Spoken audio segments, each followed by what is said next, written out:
السلام علیکم ورحمۃ اللہ وبرکاتہ۔ حضرت شیخ عبد القادر جیلانی اور ایک قبرستان میں گانے والے گویّا کا یہ واقعہ بہت ہی حیرت انگیز اور دلچسپ ہے۔ کہا جاتا ہے کہ اس گویّے نے ایسا نغمہ گایا کہ قبرستان کے سارے مردے زندہ ہو گئے اور جھومنے لگے۔ بغداد میں ایک مشہور گانے والا رہتا تھا جس کی آواز بہت پیاری اور دل کو چھو لینے والی تھی۔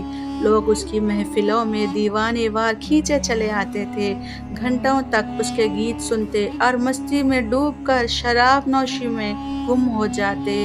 بستی کے لوگ اس کے نغموں میں اتنے مگن تھے کہ انہوں نے عبادت اور نماز کو تک بھلا دیا تھا۔ وہ گویّا اپنی شہرت پر گھمنڈ ناز کرنے لگا تھا۔ اب اسے لگتا تھا کہ اب وہ ایک بہت بڑی ہستی ہے اور جہاں بھی جاتا لوگ اس کے تعریفوں کے پل باندھتے اور دنیا کا سب سے بڑا فنکار سمجھتے۔ اس کے ترانے لوگ بازاروں میں، گھروں میں اور یہاں تک کہ عبادت گاہوں کے آس پاس بھی گنگناتے رہتے، مگر اس کے چاہنے والوں کو اس بات کا احساس بھی نہیں تھا کہ وہ سب ایک غلط راہ پر چل پڑے ہیں، وہ راہ جو انہیں خدا کی راہ سے دور کر رہی تھی۔ یہ گانے والا ہمیشہ سے ایسا نہیں تھا۔ اس کی شروعاتی زندگی ایک عام فنکار کی طرح تھی جو ایک وقت کے کھانے کے لیے در در بھٹکتا پھرتا رہتا تھا۔ ایک دن اس کی آواز ایک رئیس نے سن لی اور اسے اپنی محفل میں بلا لیا۔ یہیں سے اس کی تقدیر بدل گئی۔ اس کے بعد وہ شہرت کی سیڑھیاں چڑھتا چلا گیا، مگر جیسے جیسے وہ کامیابی کی طرف بڑھتا گیا ویسے ویسے غرور گھمنڈ اس کے دل میں بیٹھ گیا۔ اسے اپنی محفلوں میں بادشاہوں اور امیروں کی موجودگی پر فخر تھا۔ وہ سوچتا یہ دنیا اب میرے قدموں میں بچھ چکی ہے۔ لوگ اس کی آواز سن کر بے قابو ہو جاتے، کوئی اس پر سونا نچھاور کرتا تو کوئی قیمتی تحفے پیش کرتا۔ رفتہ رفتہ اس کی محفلوں میں شراب نوشی اور ناچ گانا عام ہو گئے اور وہ خود بھی اس دلدل میں پھنستا چلا گیا۔ ایک دن جب وہ اپنی محفل میں گا رہا تھا، اسی وقت شیخ عبد القادر جیلانی رحمۃ اللہ علیہ کا وہاں سے گزر ہوا۔ آپ رحمۃ اللہ علیہ نے جب لوگوں کی حالت دیکھی کہ وہ گانوں، شراب، غفلت میں ڈوبے ہوئے ہیں تو آپ کا دل افسردہ دکھی ہو گیا۔ غوث پاک نے اس گویّے کے قریب گئے اور نرمی و محبت بھرے لہجے میں فرمایا، اے بیٹا، یہ دنیا فانی ہے، اپنی آواز کا استعمال اللہ کی حمد اور ثنا کے لیے کیا کرو۔ اس گانے سے کیا فائدہ جو لوگوں کو عبادت سے غافل کر دے؟ ایسی آواز کس کام کی؟ اللہ کے راستے پر چلو، وہی تمہیں اصل عزت اور سکون عطا کرے گا۔ پر وہ گویّا مغرور ہو چکا تھا۔ وہ بڑے سخت لہجے میں بولا، اے حضرت، میرے لوگ میرے دیوانے ہیں، میری آواز میں ایسا جادو ہے کہ لوگ سب کچھ چھوڑ چھاڑ کر میری محفلوں میں آ جاتے ہیں۔ میرا نام، میری شہرت، میری محفلیں، یہی میری دنیا ہے۔ مجھے کسی کی نصیحت کی ضرورت نہیں۔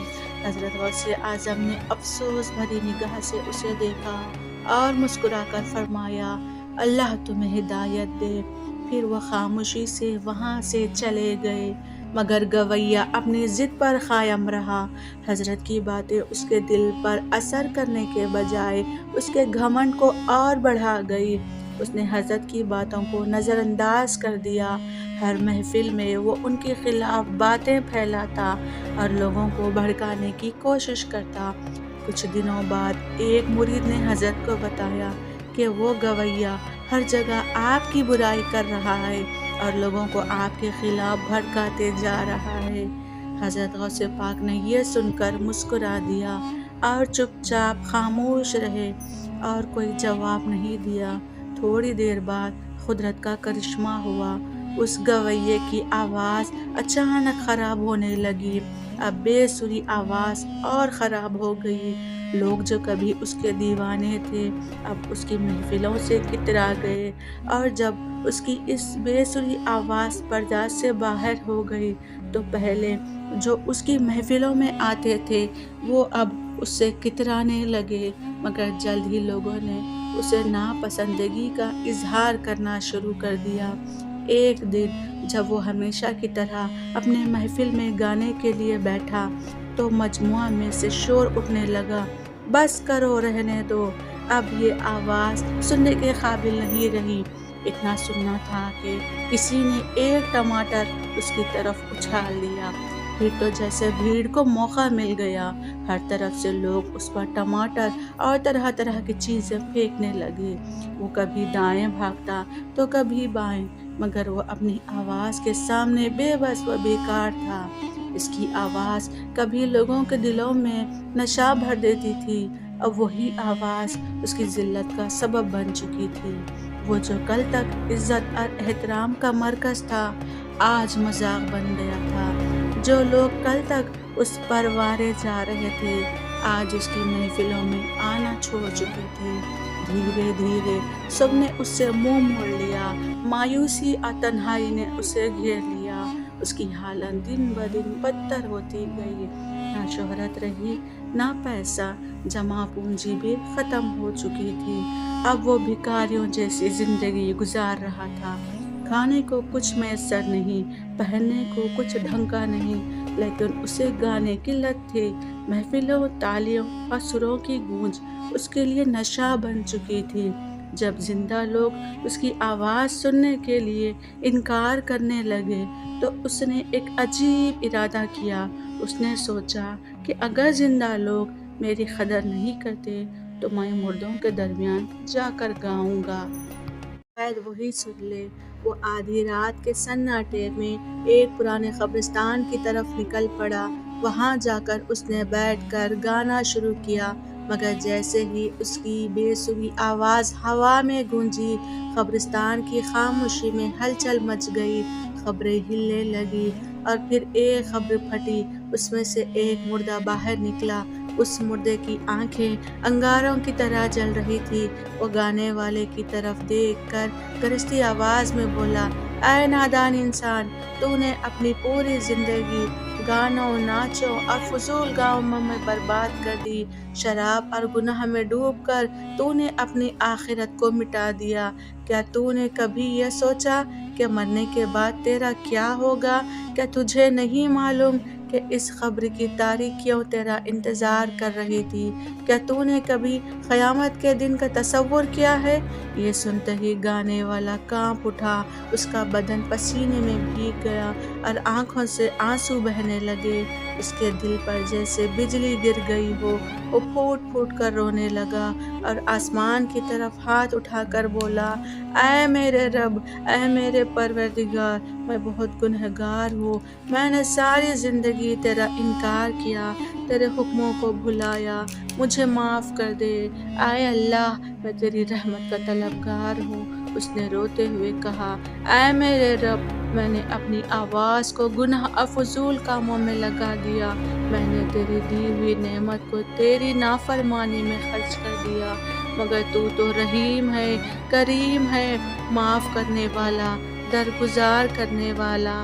اے اللہ، میری توبہ قبول فرما، میں آئندہ کبھی گانا نہیں گاؤں گا، اب سے صرف تیرا ذکر کروں گا، تیری حمد اور تیری ثنا کروں گا۔ ادھر اسی وقت حضرت غوث پاک اپنے مریدوں کے ساتھ دربار میں تشریف فرما رہے تھے۔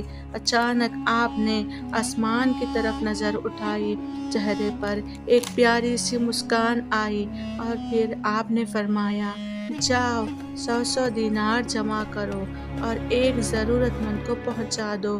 مرید نے محبت میں فوراً حکم کی تعمیل کی، رقم جمع کی اور ادب سے عرض کیا، حضور، یہ انعام کس کے لیے ہے؟ حضرت غوث پاک نے مسکرا کر فرمایا، قبرستان جاؤ، وہاں ایک اللہ کا نیک بندہ بیٹھا ہوگا، اسے یہ دینار دے آؤ، یہی اس کا انعام ہے۔ مرید جب قبرستان پہنچا، اس نے نظارہ دیکھ کر حیران ہو گیا۔ وہی بدنام گویا جو کبھی اپنی شہرت اور گھمنڈ میں چور تھا، اب زمین پر سادگی سے بیٹھا تھا، لیکن اب بھی اس کی زبان پر گانا تھا۔ فرق صرف اتنا تھا کہ وہ اب گناہ کے گیت نہیں بلکہ اللہ کی حمد اور ثنا پڑھ رہا تھا۔ جب مرید نے اسے دینار دیے تو وہ چونک کر بولا، یہ کس نے بھیجے ہیں؟ مرید نے نرمی سے جواب دیا، یہ غوث پاک رحمت اللہ علیہ نے بھیجے ہیں، اور یہ فرمایا ہے کہ اللہ نے یہ تمہارے لیے انعام بھیجا ہے۔ یہ سنتے ہی وہ گویا پھر سے رو پڑا، آنکھوں سے اشک بہتے ہوئے اس نے آسمان کی طرف ہاتھ اٹھائے اور کہا، یا اللہ، میں نے دنیا کی محبت میں تجھے بھلا دیا تھا مگر تو نے مجھے نہیں بلایا، تیری رحمت نے مجھے پھر اپنی طرف بلایا، میں تیرا ہمیشہ شکر گزار رہوں گا۔ اس دن کے بعد اس نے اپنی باقی زندگی عبادت، توبہ، استغفار اور اللہ کے ذکر میں گزار دی۔ وہ ایک گناہ گار سے نیک اور پرہیزگار انسان بن گیا، اور یوں حضرت غوث پاک رحمت اللہ علیہ کی نظر کرم سے وہ بھی اللہ کا پیارا بندہ بن گیا، کیونکہ اللہ کی رحمت سے بڑھ کر کوئی چیز نہیں۔ یا غوث المدد، یا رب، ہمیں بھی اپنے نیک بندوں کے صدقے میں ہدایت، توبہ اور اپنی رحمت نصیب عطا فرما، آمین یا رب العالمین۔ اگر آپ کو یہ کہانی اچھی لگی ہو تو پلیز کامنٹ باکس میں ضرور لکھیں غوث پاک المدد، اور ایسے ہی اسلامی واقعات اور روحانی کہانی سننے کے لیے چینل کو سبسکرائب کیجیے۔ جزاک اللہ خیر۔